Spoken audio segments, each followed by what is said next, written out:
Good morning to our beautiful community, and welcome to a very special She Rises Studios panel discussion.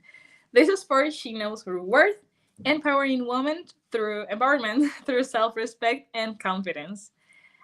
This book is more than just a collection of stories, it is also a powerful reminder that you are worthy and it is time to believe it. And we are joined today by some of the incredible women who contributed their voices and vulnerability to this anthology. And each of them has faced self doubt, insecurity, and life's tough moments. And yet, they have emerged stronger. So today, they are here to share from the heart. So let's dive in. And now, ladies, welcome, Hania. How are you? I'm good. Thank you for being here. And hello, Dorcas. How are you?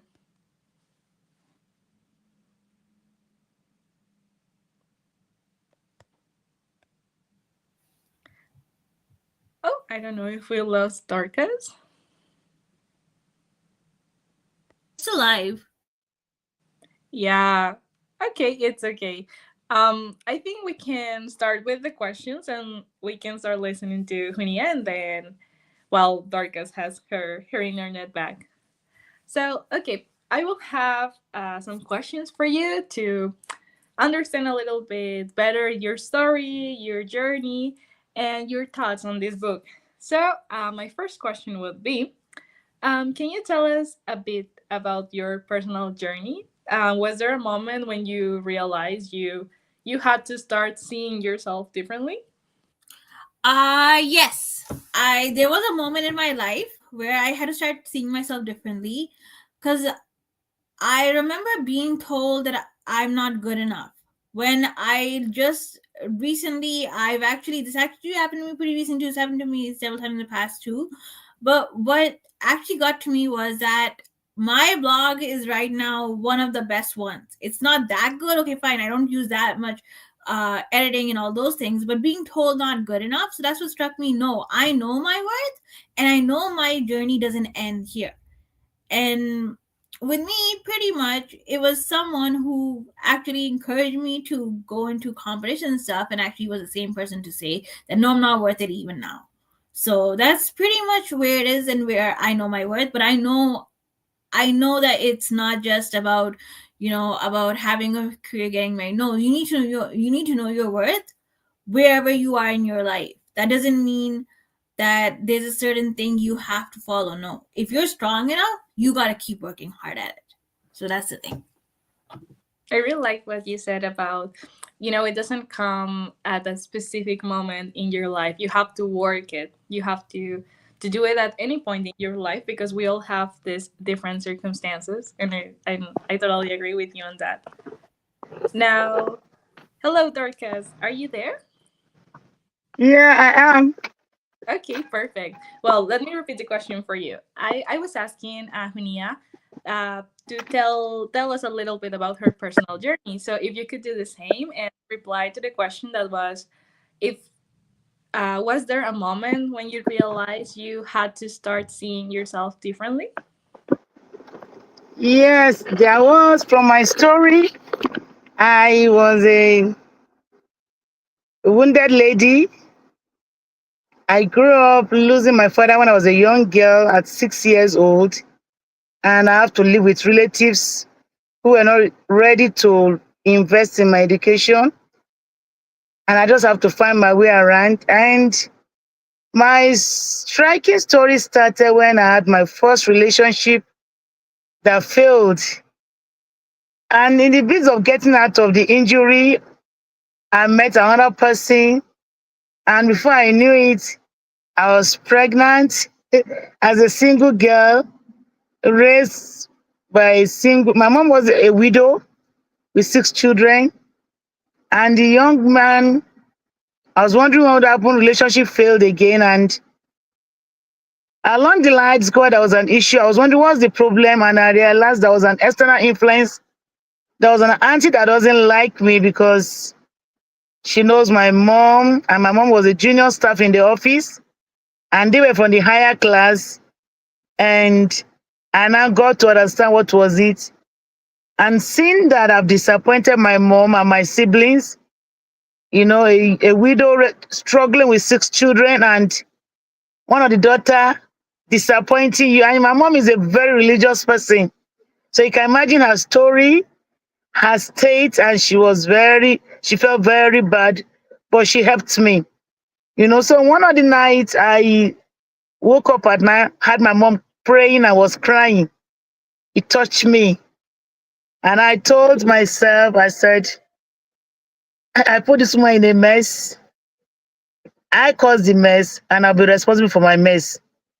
And I told myself, when I finally realized it was a class issue between the young man, the young man was under influence of the highly respected auntie.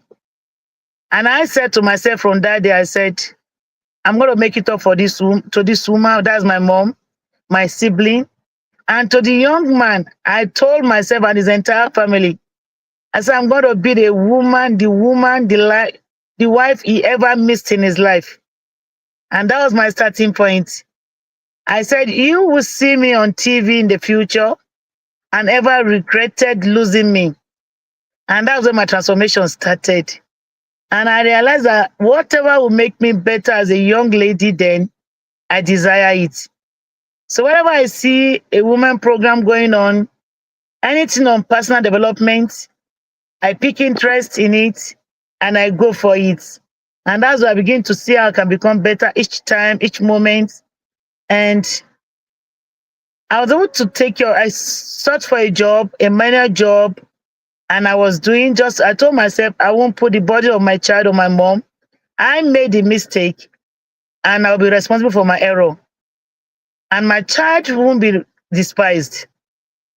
So I went, got a job, and I was able to take care of my baby.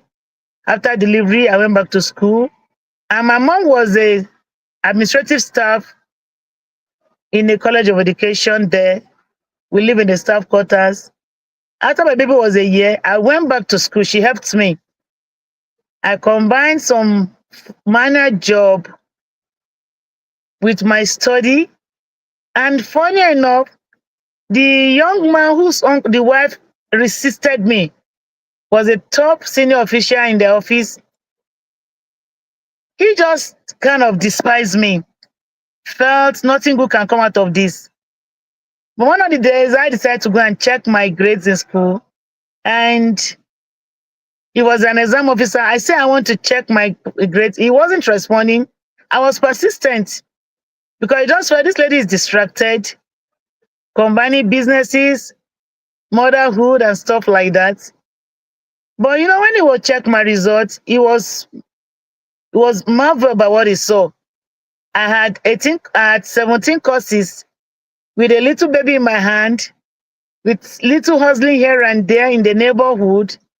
And I was able to come out with about 12 A's and 5 B's, which the single girls without baby couldn't make.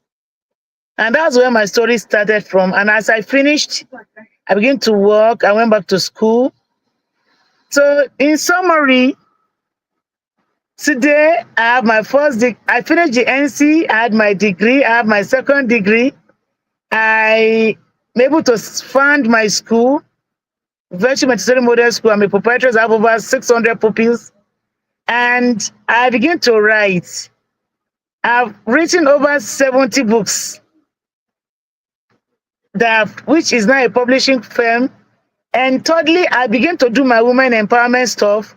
And I'm on the air, on TV, on radio show. So my dream is a reality today. And I'm happy. And this program is one of them. So that's my journey and my story. Thank you. Thank you so much for sharing that with us. It feels great to listen to all of these different stories, to see that you both have different perspective, different circumstances, but you were able to do your best and to be here, because it is truly amazing that you're here sharing this. And as you said, writing, finally writing. So that's amazing, Dorcas. Thank you for sharing that. And now, my next question for you is, what role, as you talk about your stories, I am curious to know what role did self-respect play in your transformation? Let's go with Nia.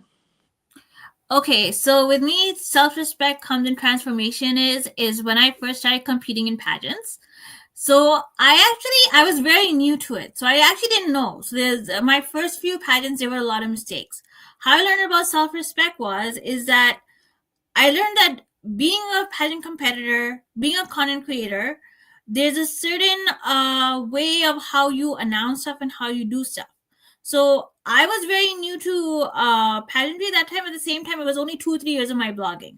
So that's how I actually got to know that. And what transformed me the most is just like how Dorcas has a story like that. So there was also a guy in my life as well about 10 years ago, which I think most people on my social media know, is that so yeah, with me the story was a little bit different, but it's like how I got to know my worth was when the guy is like, it was only for points, and I was like, okay, you know what, I shouldn't have thought of that whole thing through. I spent 10 years waiting.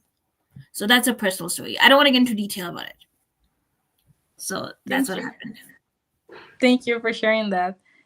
And yes, I know that self-respect is such a complicated topic, and we all have different ways to approach it. So thank you for sharing your journey through that. And now, Dorcas, let's go with you.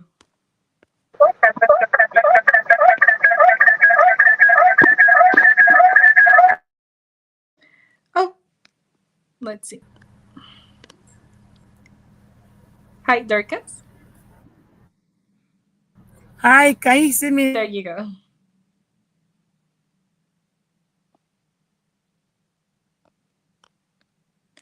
Oh, oh, maybe there's an issue with the internet connection. Oh, let's see. Let's give her a few seconds.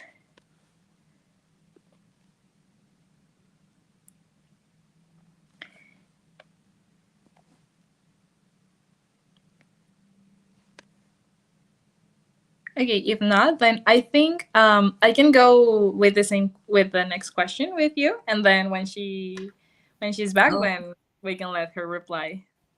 Mm-hmm. Okay. All right. So the third question that Okay, I feel have free to today go is with the that next question. yeah, I you know that one chapter that resonated deeply is about healthy boundaries. So I do want to know, why do so many women struggle with this, and how did you personally learn to say no? I personally learned to say no because I was like, in my case, I was like, no, I've done my work. I don't see why you're saying no to me when I know I can do better. I know I can get ahead. And I was like, no, you know what? I know my worth. I'm not gonna listen to you at this point. This point in my life, I'm not. So that's pretty much where the story came. Yeah, I know that boundaries is always something difficult to talk about. So to hear your perspective and the way you learn how to say no, it's very important, and I think empowered. So thank you. And well, I do have one last question. Mm-hmm. And that is that confidence is so often misunderstood. I think it sometimes seems as selfish, but it not always is like that. So what does real confidence look like to you today? I would say real confidence to me looks like something positive. It's like you do something good for yourself, but you also do something good for the other person. So that's the thing. You don't think of it as a wrong thing. If you're doing bad stuff for the other person, maybe then it could be a problem, because then it shows that you're insecure. So you don't. What one thing I've learned is over the years is this: as a blogger, you always have to connect with restaurants. Restaurants have to connect with you. So it's all about collaboration, right? If you're gonna compare yourself, you're gonna fight with the other blogger or with the other restaurant, no one's gonna get along with you. So you have to bring the positivity in somehow. If the other person is just going around spreading rumors about you or being rude to you or picking on you, then that's a problem. Yeah, you're totally right. Like, you have to approach the topic of confidence in different ways depending on your needs. So, Mhm. so I agree with you on that. And now as we begin to wrap up, I'd love to go around one last time and ask you this. I want to know if you have one small but powerful, like confidence tip that our viewers can apply today to show up for themselves with more self worth.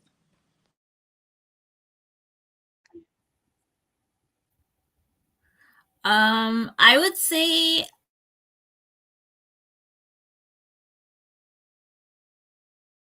try everything. Don't stop. I'm tons of different part of She Rises program and tons of different things. I go for everything. So don't limit yourself. Just try everything. Your confidence is gonna build up. You're probably gonna get into a place you never thought of. So just keep going. That's amazing. Yeah, I think that would be valuable for so many of our viewers. And I do want to thank you for showing up and for speaking through it and for reminding us that that there is something vital there, that worth isn't something we earn but something we recognize. And now I want to say to everyone watching that the book is called She Knows Her Worth, and it's available now on Amazon. And it is a guide, it is a companion, and a mirror. And I think it is filled with the kind of wisdom that stays with you long after you close the last page. So, to Dorcas, thank you for being with us today. I'm so sorry that your connection didn't work, but we still had time to listen to her story, so that was great. And remember this to all of our authors and our viewers: you are worthy, you are powerful, and you are never alone on this journey. So, see you next time on She Rises Studios. And bye for now. Thank you.